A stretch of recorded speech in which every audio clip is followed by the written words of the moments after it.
Мой первый старт интернационально с этой лошадью был здесь, в 2017 году. Мы приехали сюда, еще ничего не знаю, все по-новому, новая лошадь, у меня был длинный перерыв, потому что не было лошадей. Нас здесь хорошо приняли, условия были для разминки не очень хорошие. В 2018 тоже мы были здесь, стояла палатка для разминки, все летало, это было, конечно, ужасно для лошадей.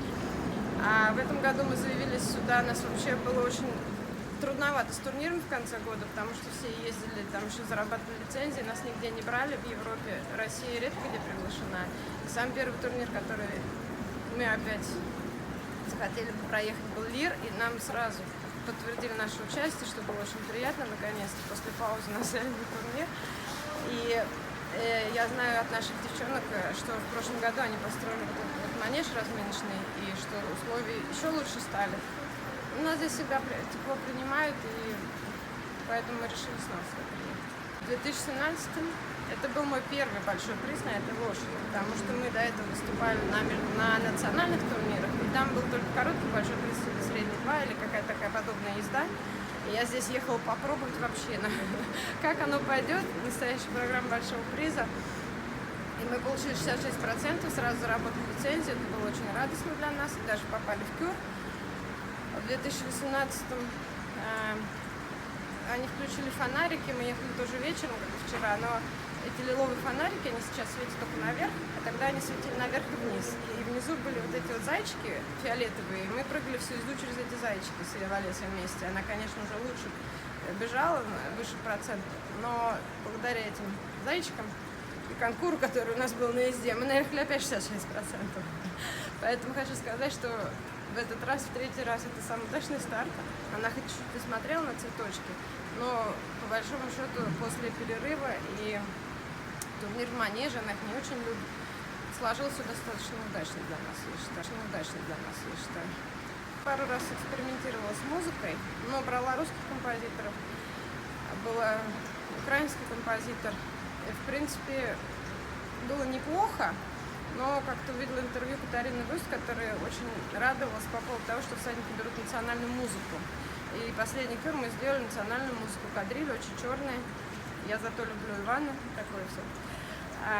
И последний турнир под эту музыку я ехала в Дании в ноябре. И судьи подошли, высказали свои пожелания. Чуть-чуть я поменяла конец, чтобы он был не такой насыщенно сложный.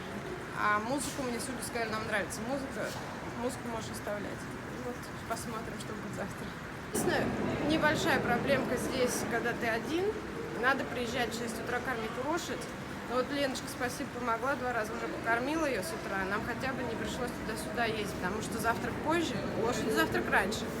Нам приходится туда-сюда ездить, но когда никого нет, мы это делаем, естественно, тоже. Вот так вот друг другу помогаем, как можем.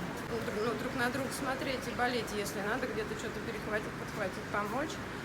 Но это всегда у нас в команде. У нас, в принципе, народ помогает охотно друг другу. Вы знаете, я вообще с Моникой Теодореску тренируюсь, но так как она главный тренер сборной Германии, у нее есть официальный запрет на чемпионатах тренировать других всадников.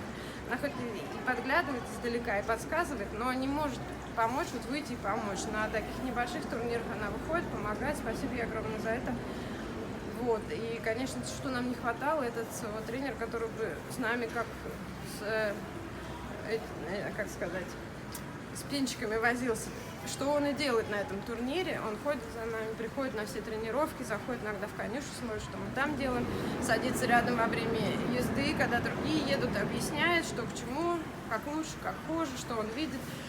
Ну, конечно, сами по себе, что он нас тренирует на турнире каждый раз, это очень здорово помогает. Потому что, в принципе, школа одна и та же. Он у Климки учился ездить. И Климки, Теодореску, это все старая немецкая школа. То есть я его очень хорошо понимаю, потому что он, в принципе, объясняет абсолютно те же вещи, что и Моника.